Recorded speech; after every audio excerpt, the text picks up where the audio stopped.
welcome back to my channel. If you're my true blue, thank you so much for coming back and hanging with me. You know I absolutely appreciate your time that you take to come here and hang with me over on my channel.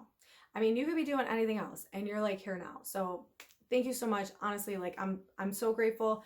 I appreciate you and thank you for your love and support always. And if you're new here, please consider subscribing because I have lots of cool videos coming your way.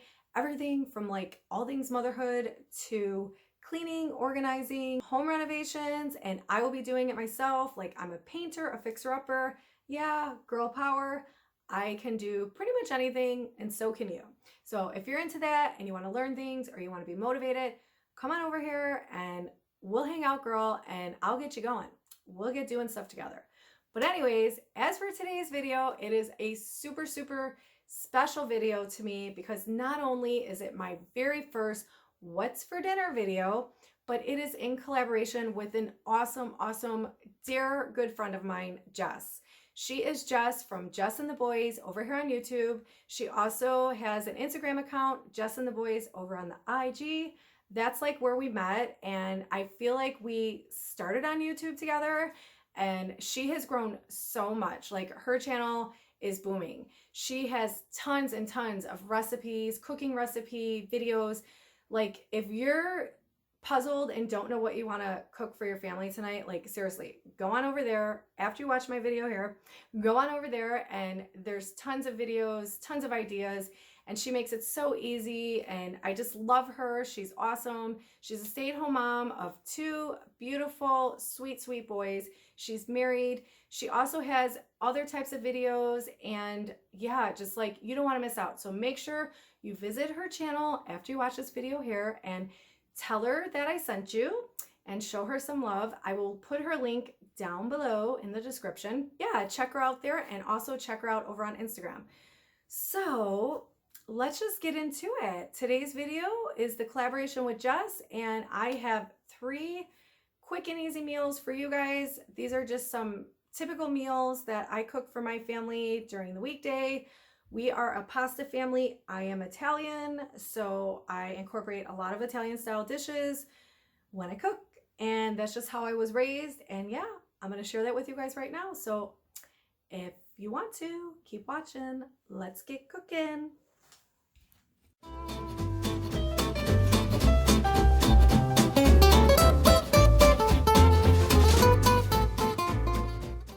So now that you have all your ingredients, you want to get started by coating a pan with olive oil.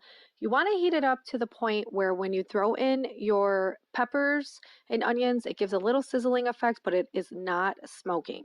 So I'd say at medium. You can do it low to medium. Next, you want to make sure you cut up all your bell peppers in long strips and then turn them and cut them all in halves. I recommend only using red, orange, or yellow bell peppers. I would steer away from green peppers as, in my opinion, they're very overpowering and do not work well with this recipe. So go ahead, toss the pepper into the pan. Then you're going to go back and chop up your green onion like so. I use 3 green onion. You can use less or more depending on your liking. Go ahead, add the onion into the pan with the peppers, and then you can go ahead and scrub your potatoes. You do not want to cook with dirty potatoes. Next, you will go ahead and cut up all your potatoes. I like to cut them in halves and then take each half and cut them in half. And then I will cut it into 3 to 4 cube sections depending on how long the potato is. You want to be sure to cut all the potatoes evenly so that they mix well in your mixture and also so that they bake evenly in the oven.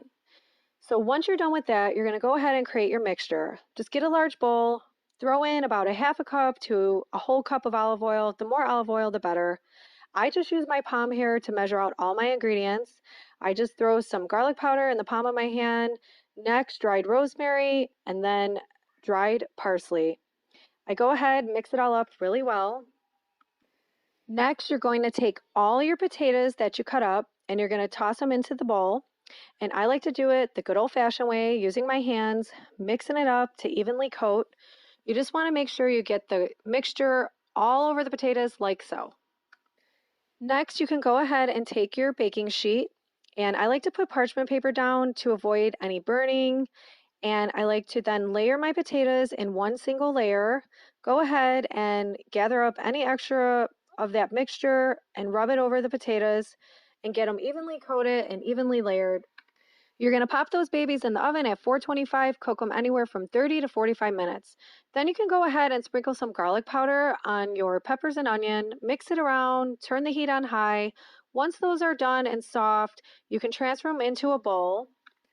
Then you will go ahead and place all your pork chops right into the same pan that the peppers came out of.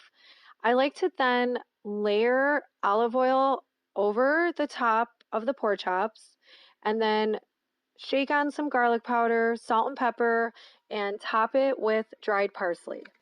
I cook these pork chops on high heat, so I make sure to stay close as I'm cooking. I'll go ahead and turn them once they are not sticking anymore. Then I will cover them with the lid for about, I don't know, maybe 5 to 6 minutes. And then I will just keep checking, like I said, to turn them. You want to cook down all of the moisture so that you can achieve a nice caramelization on the outer coat. Like this spot right here, the little brown caramelized coating. That's how I like my pork chops to look. So I'll go ahead and transfer them to a plate and cover them with the lid to keep them warm. At this point, the potatoes should be done. You can go ahead, pull them out, and oh my gosh, look at those babies. In all honesty, these ones came out a little bit overdone, but they'll still work. You may even want to check them at 20 minutes, depending on your oven. So there you have it, guys. This is the pork chops with roasted garlic rosemary potatoes and sweet bell pepper. It is so yummy and most importantly, kid approved.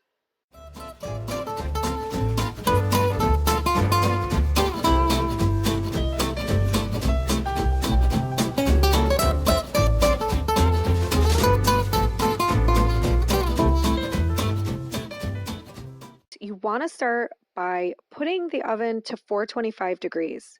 This is going to be ready to go for the garlic toast at the very end. Next, you're going to boil a pot of water and cook your noodles al dente.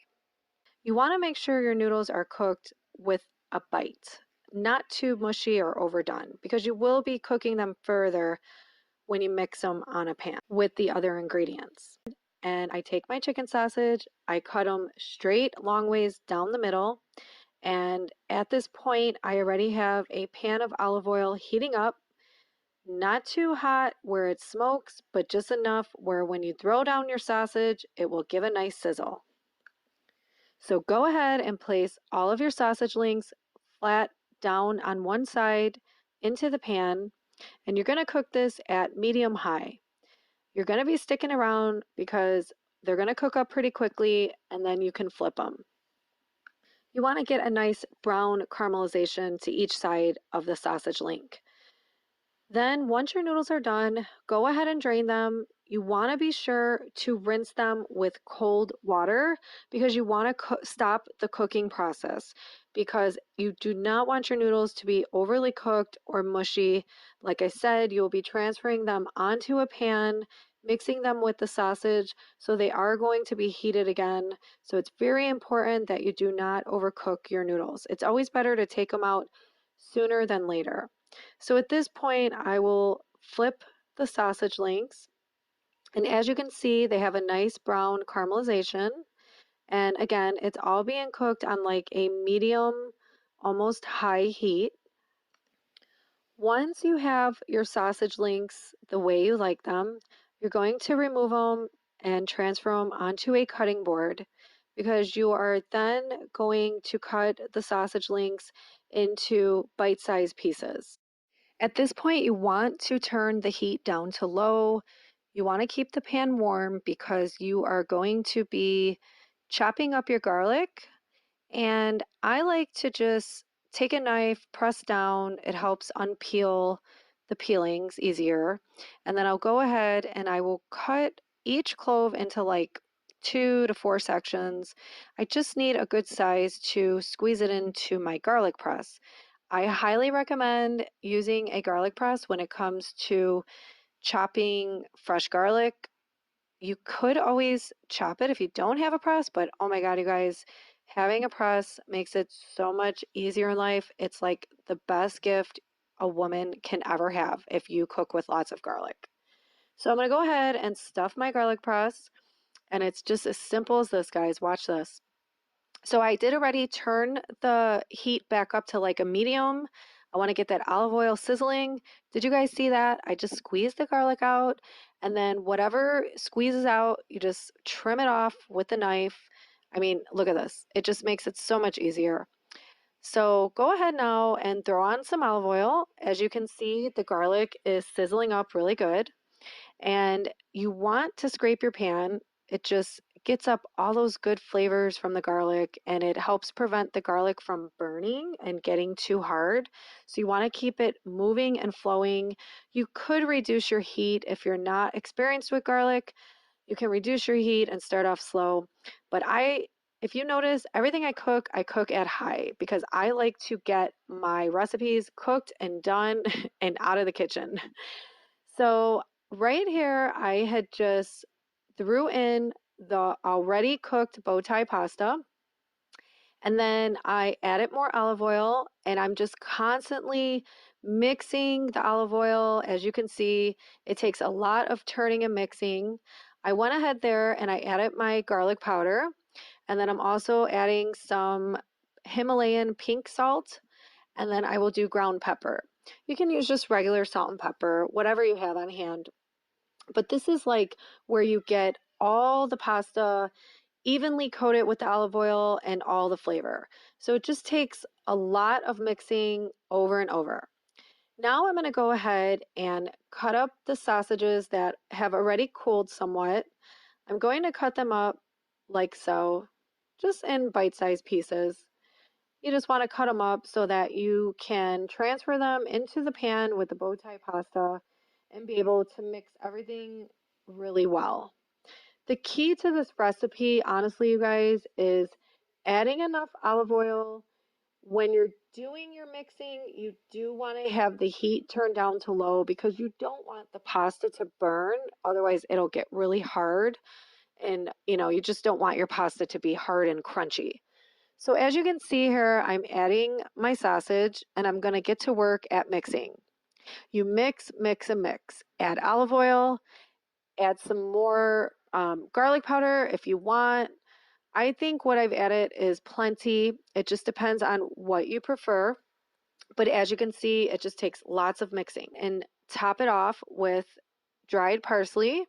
I had already turned off the heat. It's still very warm from cooking.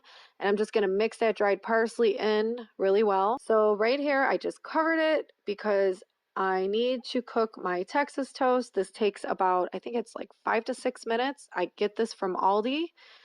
Literally just throw it on a baking sheet. I always use parchment paper over my baking sheets. It just makes the cleanup so much easier and it prevents burning. So there you guys have it.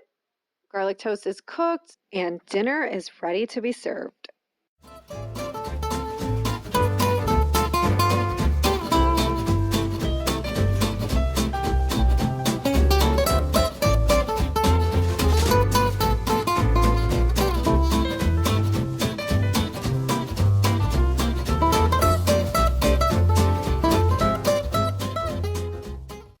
So for this recipe, you want to start out by sauteing your frozen green beans on a pan with olive oil and then boiling a pot of water for your noodles. Okay guys, another meal here is tricolor rotini cooked, and then of course drain the water and then just throw in a jar of this stuff here, Prego Garden chunky tomato with leafy greens. So it's more of like a veggie, if you can see. So I just cooked the rotini, drained the pasta, put it back in the pot, and then I poured the sauce over it, mixed it in good. And then over here, I have frozen sauteed green beans with olive oil and garlic. They're a little bit overdone because I was having a situation with Jack. So this isn't typically how long I would saute them for.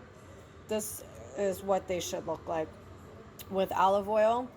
So I basically heat up the pan, start it off with some olive oil, and then once the olive oil starts to heat up, I throw my frozen green beans on, and then I sprinkle it with garlic powder, salt, and pepper. And then we're gonna have some of this garlic toast on the side. Okay, so I went ahead and I put the green beans off to the side. I'm actually going to now cook. I'm now gonna cook these chicken sausage, the Italian style. So I will just slice these, you know, mid-length down the middle, and then I will put them directly into the pan and just flip them, fry them up on each side, and then we'll have sausage with the noodles and the green beans. Okay, so now I have the sausage in the pan cooking up. So I just basically cut them down the middle, long ways, and then they'll cook on one side, and then I'll flip them. Probably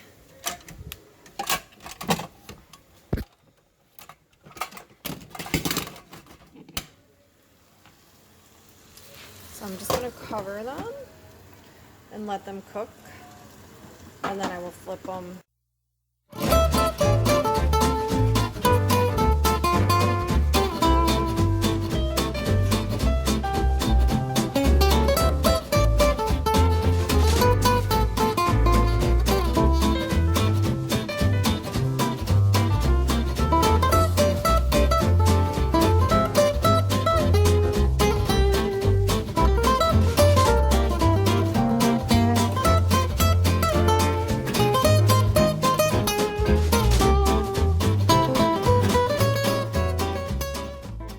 Oh, and one more thing. I wanted to personally thank you, Jess.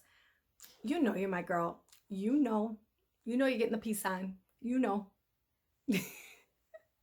Seriously, I love you, girl. Thank you for doing this with me. It means so much to me. I love working with you, girl. You my girl. You're my homie. Riding with my homie.